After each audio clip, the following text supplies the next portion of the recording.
सलाम अलैकुम वरहमतुल्लाह वरकात।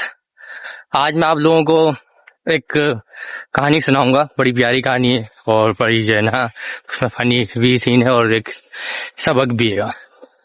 तो एक किसान था और एक जो है ना सुनार था।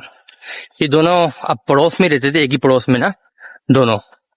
और सुनार जो था और उसकी बीवी और किसान की बीवी का दोनों का आपस में मिलना जुलना भी था, क्योंकि पड़ोसी भी थे।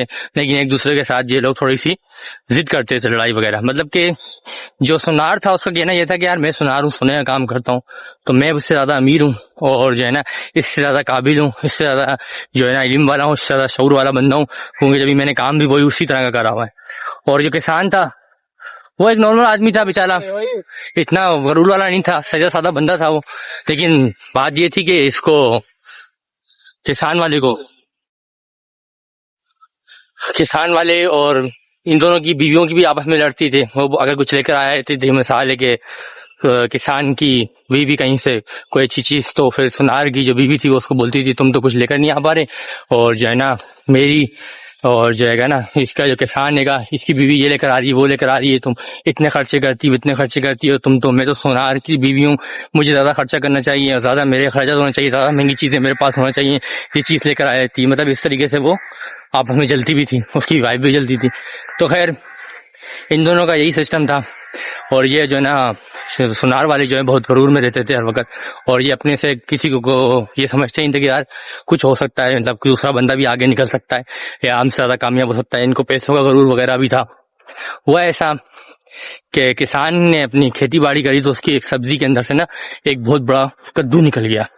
मतलब जमीन से 6 फुट 4 फुट ऊंचा बड़ा चौड़ा कद्दू। अब ये किसान ने देखा यार इतना बड़ा कद्दू मेरी जमीन पर निकला है, तो बोला यार क्यों नहीं इस कद्दू को जो है ना, इतनी बड़ी चीज है, इतनी बड़ी सब्जी अभी तक निकली नहीं है, इसको बादशाह को मैं गिफ्ट करता हूँ। अब जब बादशाह को वो उसने जाकर सुजुकी, उस वक्त तो सुजुकी वगैरह नहीं थी, उस वक्त तो वही हाथ गाड़ी वगैरह होती थी, वो गाड़ी पर डालकर जो है ना घोड़ा गाड़ी वगैरह पर डालकर लेकर चला गया भाई बादशाह के पास। बादशाह को बोला बादशाह सलामत, मैं आपके लिए एक तोहफा लेकर आया हूँ। बादशाह ने बोला मेरी तोहफा? क्या तोहफा है? देखा तो कद्दू था। तो बादशाह को तो समझ में नहीं आया, पूछा वजीर से कि यार ये क्या है। वो समझा ये सर सब्जी है, मगर बहुत बड़ी सब्जी निकली है, इतनी बड़ी सब्जी होती नहीं, छोटी सब्जी होती है, जब ये आपके लिए लेकर आया गिफ्ट। बोला अच्छा। बोला ऐसा करो जितना इसका वजन है ना इसी वजन के मुताबिक इसको सोना देता हूँ। अब वजीर भी हैरान हो गया और जो किसान था वो भी हैरान हो गया कि यार इतना सोना वजन करा भाई, जितना वजन उसका था कद्दू का इतना ही सोना इसको दे दिया गया। अब ये बात जब उसको पता चली, सुनार की बीवी को, उसकी तो बहुत हट गई। उसने बोला यार ये क्या ड्रामा है।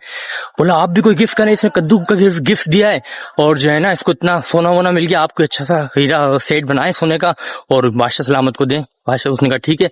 सुनार ने फौरन भाई सेट बनाया सोने का बड़ा खूबसूरत और जाकर जो है ना उसको दे दिया, बादशाह को गिफ्ट करा। बादशाह ने देखा, बोला अच्छा ये तो सोने का सेट है, अरे अच्छा। बोला यार ऐसा करो तो इसको भी तोहफा देना चाहिए, हमें तोहफा दिया है इसने।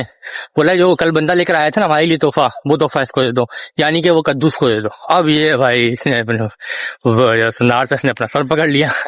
तो कहने का मतलब ये है कि आप लोग लालच नहीं करें, लालच बुरी बला है। उसने लालच करी, क्योंकि सोने वगैरह की कोई अहमियत नहीं है बादशाह के बादशाह लोगों के पास, वो तो यूज करते रहते हैं। तो इससे एक सबक मिलता है कि लाजमी नहीं कि आपके साथ भी वैसा ही हो जैसा दूसरों के साथ फायदा हुआ है। तो आपका आज की ये कहानी थी, आप लोगों को मैंने कहा सुना दें। अपना बहुत ख्याल रखिएगा। अस्सलाम वालेकुम।